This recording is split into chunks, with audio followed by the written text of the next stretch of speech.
Apocalipsis, la última esperanza.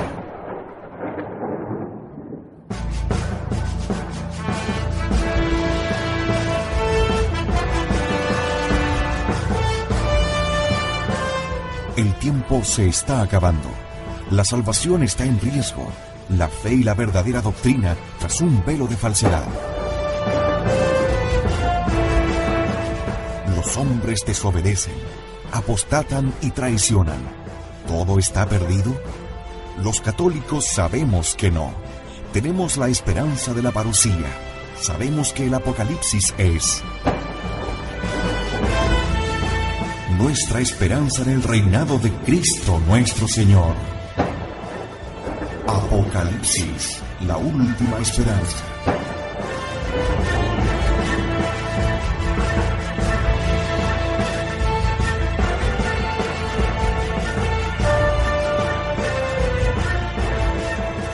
En Convicción Radio.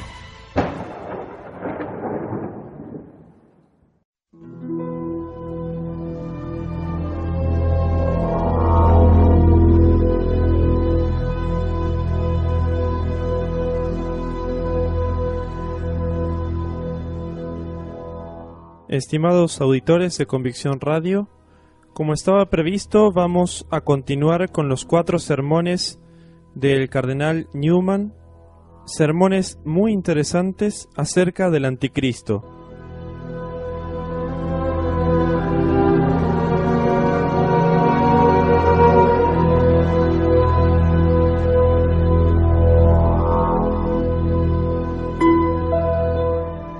Este sermón trata sobre la religión del anticristo. San Juan nos enseña que todo espíritu que no confiesa que Jesucristo ha venido en carne es el espíritu de anticristo que ya está en el mundo. La característica del anticristo será negar abiertamente que nuestro Señor Jesucristo es el Hijo de Dios venido en carne desde el cielo. Esta descripción le conviene tan exacta y completamente que negar a Cristo puede propiamente ser llamado el espíritu del anticristo, e incluso puede decirse de sus negadores que poseen el espíritu del anticristo, que son como el anticristo, que son anticristos. Lo mismo se afirma en un capítulo posterior: ¿quién es el mentiroso sino aquel que niega que Jesús es el Cristo? Él es el anticristo, que niega al Padre y al Hijo. Quien niega al Hijo también niega al Padre, de lo cual podría deducirse que el anticristo será conducido del rechazo del Hijo de Dios al completo rechazo de Dios, tanto implícita como prácticamente. Dice el cardenal Newman: haré ahora algunas observaciones adicionales acerca de las señales características del predicho enemigo de la Iglesia y, como antes, me limitaré a las interpretaciones de la Escritura dada por los primeros padres. Y la razón para obrar de este modo es simplemente la siguiente: en una cuestión tan difícil como lo es una profecía incumplida, no es posible realmente tener una opinión propia, ni es deseable que se tenga, o por lo menos que se la exprese de modo formal. La opinión de cualquier persona, aunque fuese la más apta para hacerlo, tendría casi ninguna autoridad, ni se justificaría el formularla por sí misma.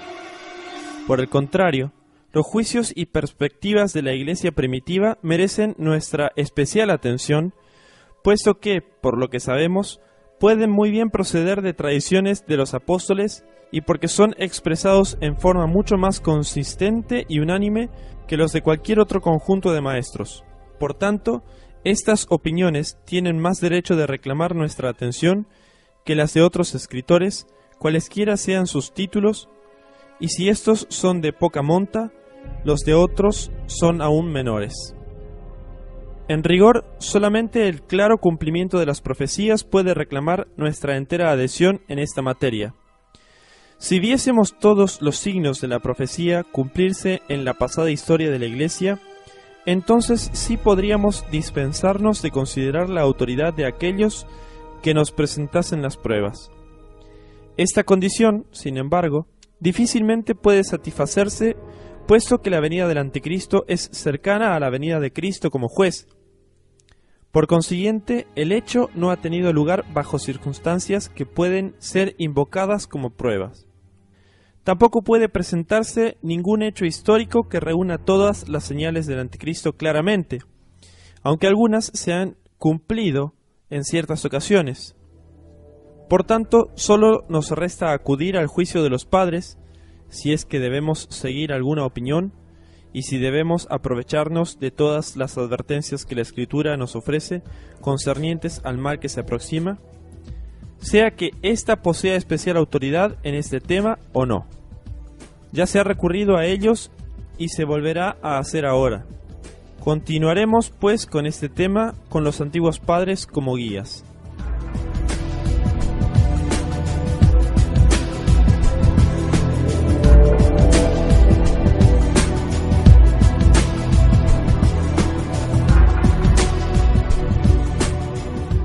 Parece claro que San Pablo y San Juan hablan del mismo enemigo de la Iglesia, dada la similitud de sus descripciones.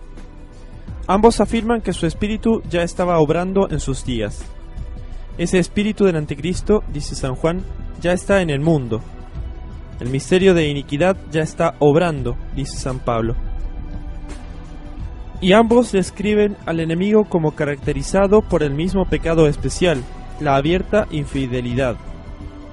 San Juan dice, él es el anticristo, el que niega al Padre y al Hijo, mientras que San Pablo habla de él, del anticristo, de similar modo, como el adversario y el rival de todo lo que se dice Dios o es adorado, y que se sentará en el templo de Dios proclamándose a sí mismo como Dios. En ambos pasajes es descripta la misma negación blasfema de Dios y de la religión, mas San Pablo añade que se opondrá a toda religión existente, verdadera o falsa, todo lo que se dice Dios o es adorado. Pueden citarse otros dos pasajes de la Escritura prediciendo la misma temeraria impiedad.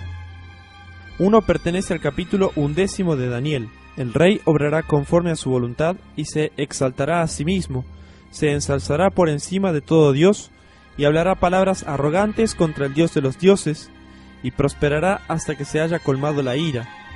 No respetará al Dios de sus padres ni tampoco a la divinidad predilecta de las mujeres, ni hará caso de ningún dios, puesto que se ensalzará por encima de todo. El otro pasaje no poseería más que un tenue matiz profético en sí mismo, si no fuese por el hecho de que todos los dichos de nuestro Salvador poseen un significado profundo, y particularmente este último de acuerdo con los padres. Yo he venido en el nombre de mi Padre, y vosotros no me habéis recibido. Si otro viene en su propio nombre, a ese lo recibiréis. Ellos consideran esto como una alusión profética del anticristo, a quienes los judíos confundirían con el Cristo. Él vendrá en su propio nombre. El anticristo no vendrá de Dios, como vino el mismo Hijo de Dios, quien lo pudo haber hecho en el nombre de su esencial divinidad.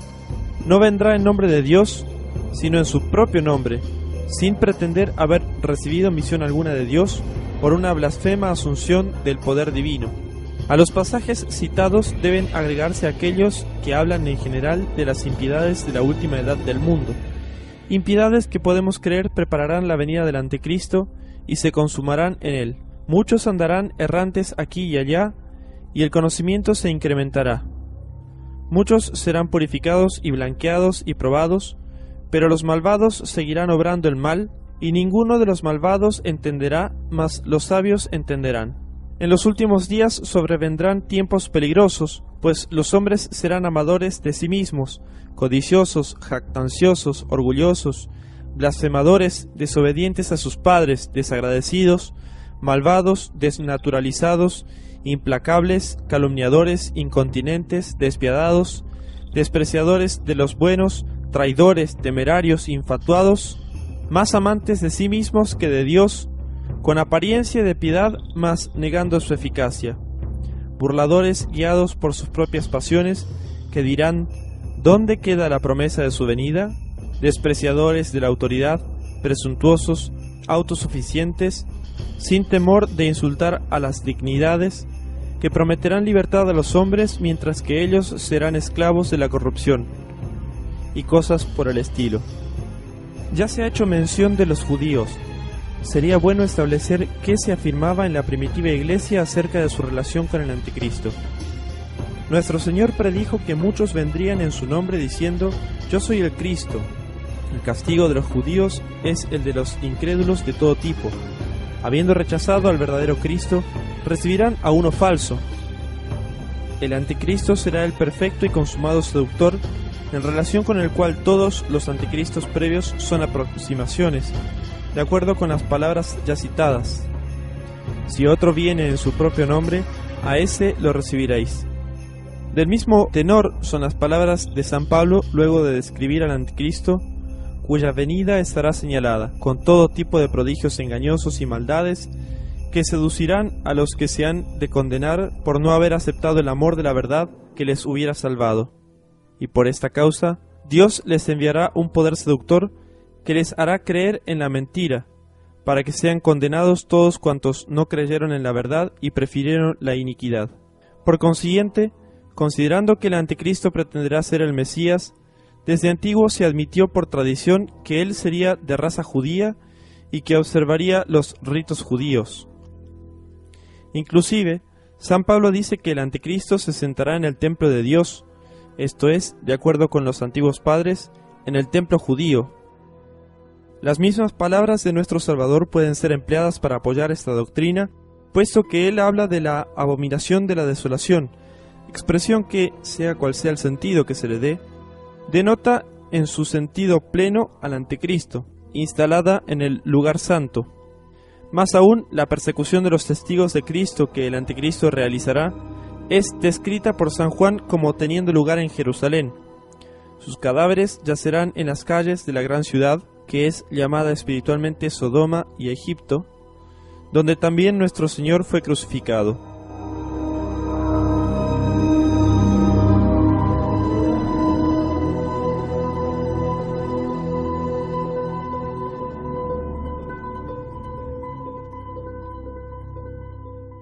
Es necesario hacer ahora una observación. A primera vista no podemos considerar que se pueda extraer demasiada evidencia del texto sagrado acerca de la relación del anticristo con los judíos o con su templo. Es, por eso, digno de remarcar que el emperador Juliano el Apóstata haya tenido relación con los judíos y haya comenzado a reconstruir su templo. Así, la historia es una especie de comentario de la profecía, y sostiene y reivindica aquellas antiguas interpretaciones a las cuales se están refiriendo. Por supuesto, debe entenderse que esta creencia de la Iglesia de que el anticristo estaría conectado con los judíos fue expresada mucho tiempo antes de la época de Juliano, y todavía poseemos las obras que se refieren a ella. De hecho, poseemos los escritos de dos padres, ambos obispos y mártires de la Iglesia, quienes vivieron por lo menos 150 años antes de Juliano y menos de 100 años después de San Juan. Ambos refieren claramente la relación del anticristo con los judíos. El primero de ellos, Ireneo, habla de este modo: el adversario se sentará en el templo que está en Jerusalén, intentando mostrarse a sí mismo como el Cristo.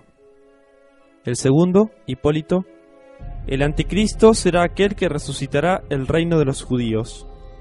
Es tanto más notable que la reciente sombra del anticristo, la cual nosotros o nuestros padres hemos visto aparecer, como por una suerte de fatalidad tomó partido por los judíos, los que lo recibieron prácticamente como su Mesías, y, correteando por sus alrededores, fue irresistiblemente atraído por la tierra santa que la iglesia primitiva tenía por la futura escena de las gestas del anticristo.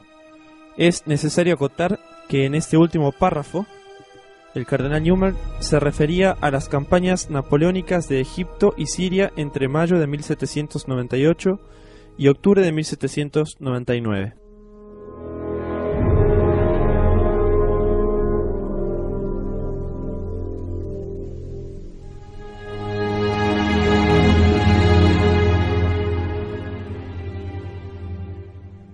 Y con esto, estimados auditores de Convicción Radio, vamos a finalizar esta primera parte acerca del segundo sermón del cardenal Newman, acerca de la religión del anticristo, y la próxima vez vamos a entrar directamente en el tema. La pregunta es: ¿el anticristo profesará algún tipo de religión?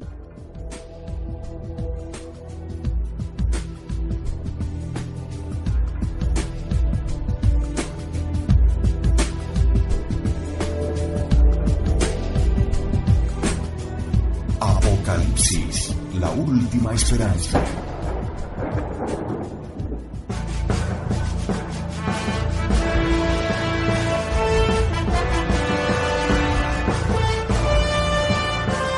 El tiempo se está acabando.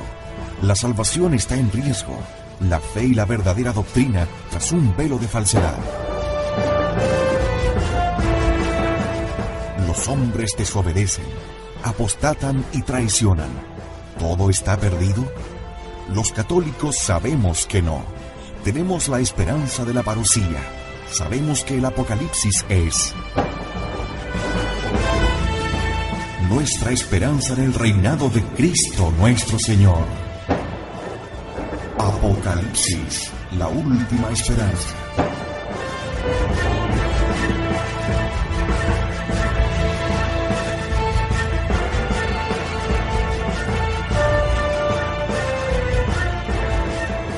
En Convicción Radio.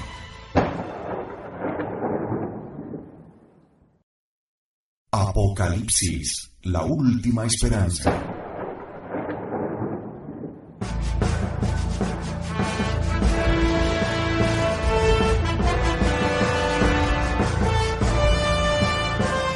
El tiempo se está acabando. La salvación está en riesgo. La fe y la verdadera doctrina tras un velo de falsedad. Los hombres desobedecen, apostatan y traicionan. ¿Todo está perdido? Los católicos sabemos que no. Tenemos la esperanza de la parucía.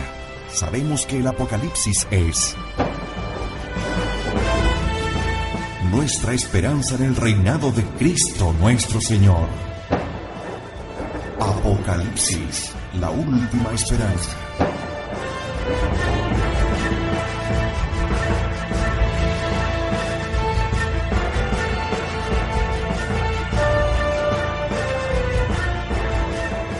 En Convicción Radio.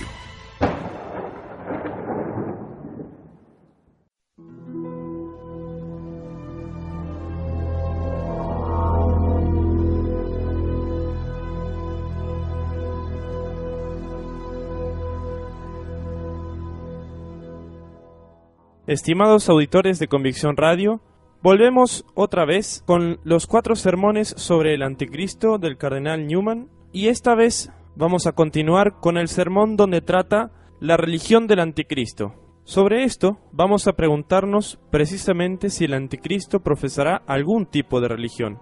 No adorará al Dios verdadero ni a ningún falso Dios, esto es claro, pero algo más se nos dice acerca de esto, aunque en forma oscura.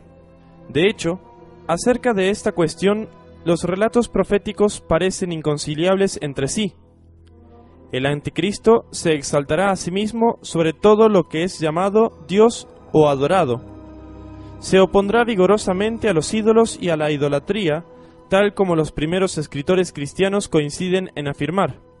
Sin embargo, en el libro de Daniel leemos: en sus dominios venerará al Dios de las fortalezas y honrará con oro y plata y con joyas y objetos preciosos a un Dios que sus padres no conocieron. Atacará a los lugares fortificados con un Dios extraño, al cual él reconocerá y colmará de gloria. No sabemos a ciencia cierta qué se quiere significar con las palabras Dios de las fortalezas y luego un Dios extraño. Incluso es probable que esto permanezca oculto hasta el momento en que sucedan estos hechos. Pero de cualquier modo, ciertamente está predicho que alguna clase de falsa adoración será la marca del Anticristo, como asimismo el hecho aparentemente contrario de que se opondrá a todos los ídolos, como también al verdadero Dios. Ahora bien, no es del todo extraordinario que exista esta contrariedad en la profecía, puesto que sabemos que generalmente la infidelidad lleva a la superstición y que los hombres más temerarios en su blasfemia son también cobardes en lo que respecta al mundo invisible. No pueden ser coherentes aunque lo quisiesen. Mas, permítaseme remarcar acá una notable coincidencia, perteneciente a la historia, de esa especie de sombra o tipo de la apostasía final que aterró al mundo en los tiempos que habla el cardenal Newman, alrededor de 1835 aproximadamente. una coincidencia entre sucesos históricos y profecía, suficiente como para mostrarnos que la aparente contradicción en esta puede ser resuelta con facilidad, aunque de antemano no se vea cómo, suficiente para recordarnos que el ojo de Dios, que todo lo observa, y su mano, que todo lo ordena, aún se encuentran posados sobre el mundo, y que las semillas plantadas en la profecía hace más de 2000 años no están muertas, sino que de tiempo en tiempo, por medio de pequeñas hojas y tiernos brotes, dan prendas de la futura cosecha. Sin lugar a dudas, el mundo se encuentra impregnado con los elementos del mal preternatural, los cuales, de vez en cuando, en malas temporadas, dan muestras balbucientes aunque amenazadoras de la ira que se aproxima.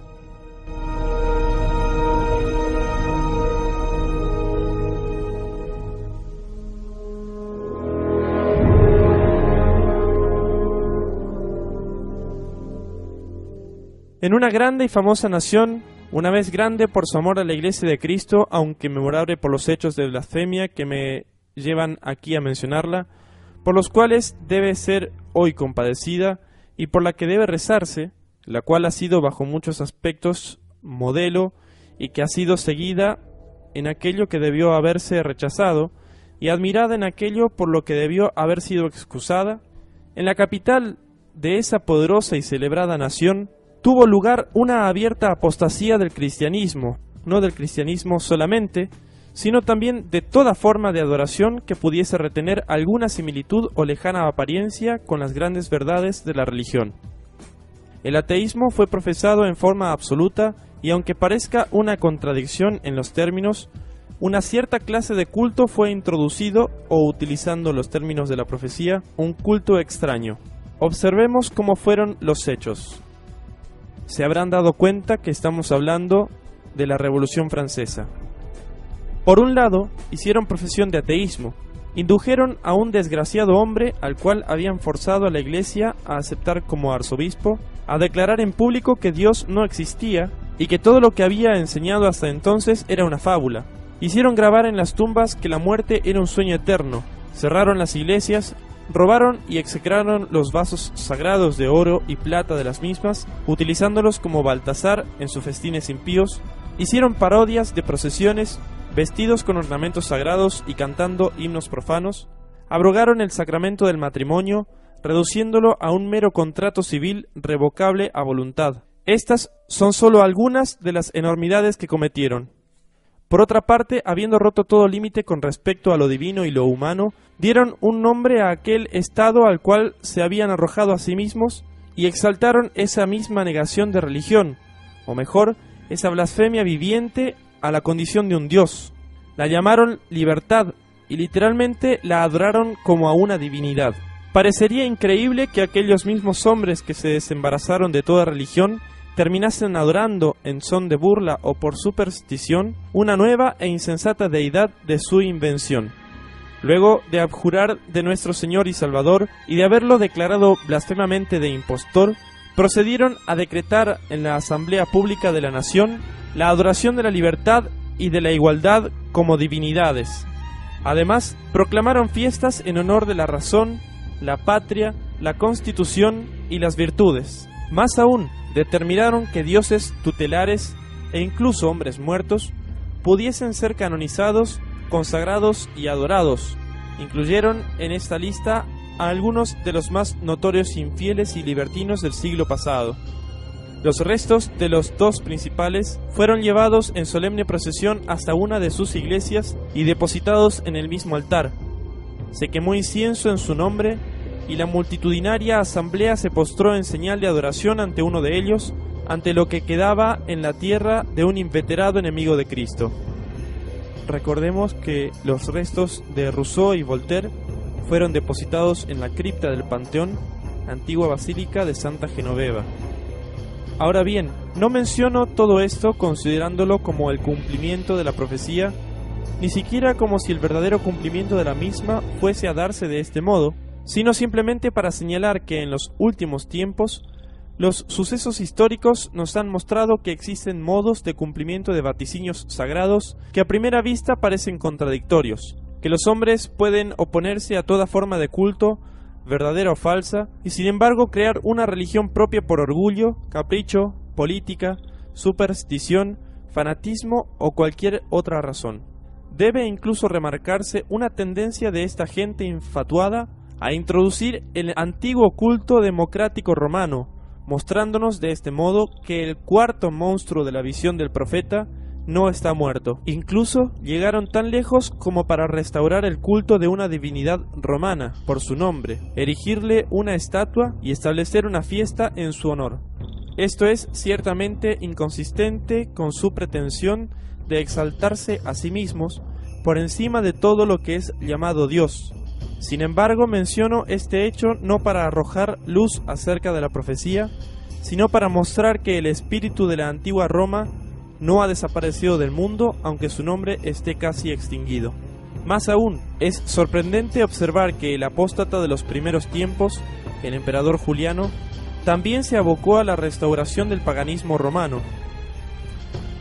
Notemos inclusive que también Antíoco, el perseguidor de los judíos, se caracterizó a sí mismo por pretender imponerles el culto pagano, introduciéndolo aún en el templo. No sabemos qué es lo que ha de venir, pero podemos prudentemente conjeturar que, si bien es improbable que el paganismo sea públicamente restaurado e impuesto por la fuerza, aunque sea por un lapso tan corto como 3 años y medio, esto es menos improbable en la actualidad que hace 50 años, cuando todavía no habían ocurrido los hechos a los que he hecho mención. ¿Quién no hubiese sido considerado un loco o un idiota de haber conjeturado entonces un retorno al paganismo, como de hecho tuvo lugar?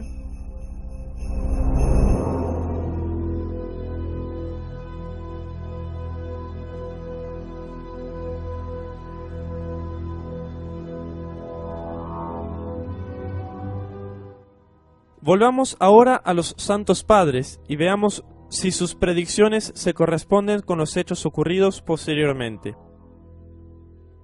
El anticristo, según ellos, provendrá del Imperio Romano precisamente en el momento de su destrucción. En sus últimos días el Imperio Romano se dividirá en 10 partes y el enemigo surgirá repentinamente por encima de estos, subyugará a 3 o quizás a los 10 y, como dice el profeta, proferirá palabras arrogantes contra el Altísimo, oprimirá a los santos del Altísimo y pretenderá mudar los tiempos y las leyes. Y ellos serán entregados en su mano hasta un tiempo, tiempos y la mitad de un tiempo. Ahora bien, es digno de destacar que uno de los 2 santos padres que ya he citado, Hipólito, dice expresamente que los 10 estados que entonces aparecerán, aunque reinos, serán también democracias. Según otra predicción de la Iglesia antigua, el monstruo romano, luego de permanecer dormido durante siglos, se despertará al fin de los tiempos y será restaurado en todas sus leyes y formas, y esto también es digno de ser destacado, considerando los sucesos referidos. El mismo padre que anticipa el advenimiento de las democracias deduce de un pasaje del capítulo 13 del Apocalipsis que el sistema de Augusto, quien fue el fundador del Imperio Romano, será adoptado y establecido por él, el Anticristo, para su propio engrandecimiento y gloria. Este es el cuarto monstruo cuya cabeza fue herida y sanada, en la cual el imperio fue destruido y reducido a nada y dividido en 10 diademas. Pero en este punto el Anticristo, siendo un hombre de astutos recursos, lo sanará y restaurará, de tal modo de recuperar su actividad y vigor por medio del sistema que él establecerá. Quisiera hacer notar otra predicción relacionada con este restablecimiento del poder romano, formulada por los 2 padres que he estado citando, y concerniente al nombre del Anticristo según el capítulo 13 del Apocalipsis. He aquí sabiduría, dice el texto inspirado, aquel que tenga entendimiento, haga el cómputo del número de la bestia, puesto que es un número de hombre, su número 666. Tanto Ireneo como Hipólito dan un nombre cuyas letras en griego dan como resultado este número. El nombre es Latinus, o el rey latino, característico de la posición del Anticristo como cabeza del Imperio Romano restaurado. Ireneo dice lo siguiente: Sabed que el imperio primero será dividido entre 10 reyes, luego cuando estén reinando y comenzando a consolidar su posición y engrandecimiento, de improviso uno surgirá y reclamará para sí el reino, aterrándolos. Su nombre contendrá el número predicho, 666, y será reconocido como la abominación de la desolación.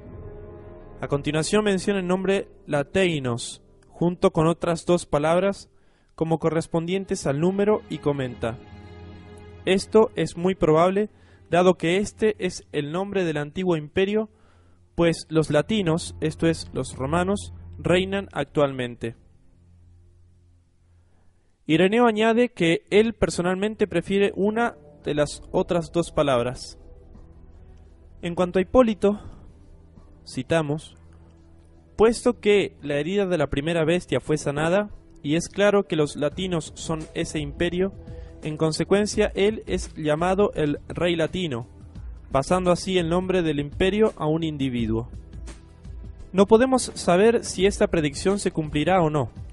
Simplemente la mencionamos para mostrar la creencia de los padres en la restauración y reestablecimiento del Imperio Romano, lo cual ciertamente ha sido intentado desde entonces más de una vez. En conjunto, parece entonces que, en lo que respecta al testimonio de la primitiva Iglesia, el anticristo será un abierto blasfemador opuesto a todo culto existente, verdadero o falso. Un perseguidor, un protector de los judíos y restaurador de su culto, e incluso el autor de una nueva clase de culto. Además, aparecerá súbitamente hacia el fin mismo del Imperio Romano, que una vez existió y ahora está dormido. Lo unificará e injertará su judaísmo y su nuevo culto, posiblemente un tipo de paganismo, bajo la antigua disciplina de César Augusto. En consecuencia, se atribuirá el título de rey romano o latino como la mejor expresión de su posición y carácter. Finalmente desaparecerá tan súbitamente como apareció. Con relación a todo esto, queremos insistir en que no se desea pronunciarse acerca de si la primitiva Iglesia estaba en lo cierto o no en estas predicciones, aunque los sucesos posteriores han tendido fuertemente a corroborar sus interpretaciones de las profecías escriturísticas. Sin embargo, alguien podría preguntarse qué utilidad tiene hablar de estas cosas si son dudosas. Contestamos que, en primer lugar, no deja de ser provechoso tener en cuenta que todavía nos encontramos en lo que puede ser llamado un sistema milagroso. No queremos decir que verdaderos milagros estén actualmente ocurriendo todos los días, sino que nuestro presente estado de cosas forma parte de un curso providencial que comenzó en forma milagrosa y que, al fin de los tiempos, si no antes, culminará milagrosamente.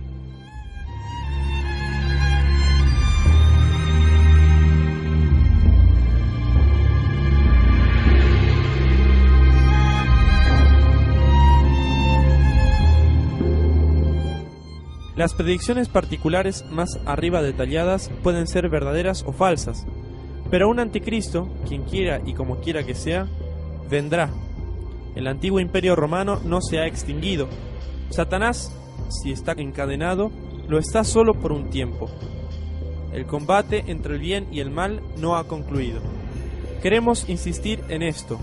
En el presente estado de cosas, cuando el gran objetivo de la educación es aparentemente el desembarazarse de lo sobrenatural, cuando nos sentimos tentados a burlarnos y reírnos de la fe en lo que no vemos, cuando se nos enseña a dar cuenta de todo por medio de hechos conocidos y verificados, a examinar cada afirmación por medio de la piedra de toque de la experiencia, no podemos dejar de pensar que esta visión del anticristo como un poder sobrenatural por venir es un don providencial que contrapesa de las malignas tendencias de la época. Además, sin lugar a dudas, es provechoso para nuestro pensamiento el desplazarse hacia atrás y hacia adelante, a los comienzos y a la culminación de los tiempos evangélicos, a la primera y a la segunda venida de Cristo. Lo que deseamos es comprender que nos encontramos en la misma situación que los primeros cristianos, con la misma alianza, el mismo ministerio, los mismos sacramentos y obligaciones. Tomar conciencia de un estado de cosas muy lejano en el pasado, sentir que vivimos en un mundo pecador, un mundo asentado en la iniquidad, discernir nuestra posición en Él, que somos testigos en Él, que el reproche y el sufrimiento son nuestra parte, de tal modo que no debe parecernos extraño si se lanzan sobre nosotros, sino más bien una graciosa excepción si no lo hacen. Tener nuestros corazones despiertos como si hubiésemos visto a Cristo y a sus apóstoles y sus milagros, despiertos a la esperanza y a la espera de su segunda venida, aguardándola y, aún más, deseando ver sus señales, meditando mucho y a menudo acerca del juicio que se acerca, penetrando en el pensamiento de que seremos individualmente juzgados. Todos estos son actos de una fe verdadera y salvífica. Por tanto, un efecto saludable de la lectura del libro del Apocalipsis y de las otras partes proféticas de la Sagrada Escritura, sin duda muy distinto a nuestro conocimiento de su verdadera interpretación, es precisamente arrancar el velo que cubre nuestros ojos, levantar el manto que cubre la faz del mundo, y así, día tras día, en nuestras idas y venidas, al levantarnos y acostarnos, mientras trabajamos, descansamos y nos entretenemos, permitirnos ver el trono de Dios presente en medio nuestro, su majestad y sus juicios y la continua intercesión de su Hijo por sus elegidos, por sus pruebas y su victoria. Que Dios nos conceda a todos avanzar por la fe y no por la visión, y de vivir en el pasado y en el futuro y no en el presente.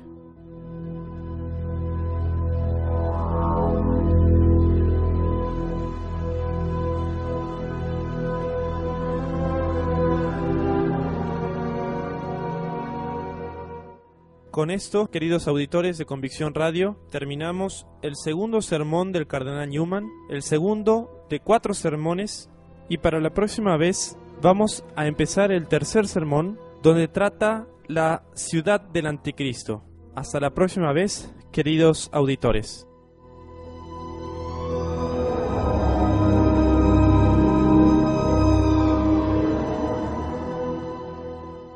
Apocalipsis, la última esperanza.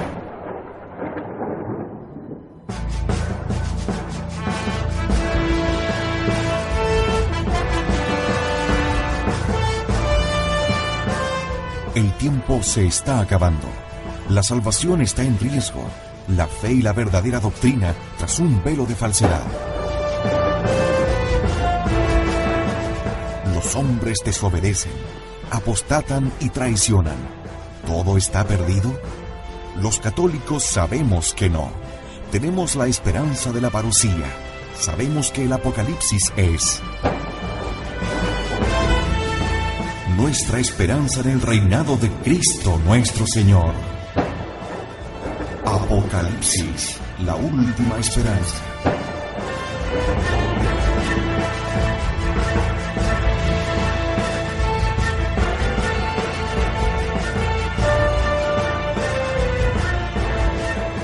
En Convicción Radio.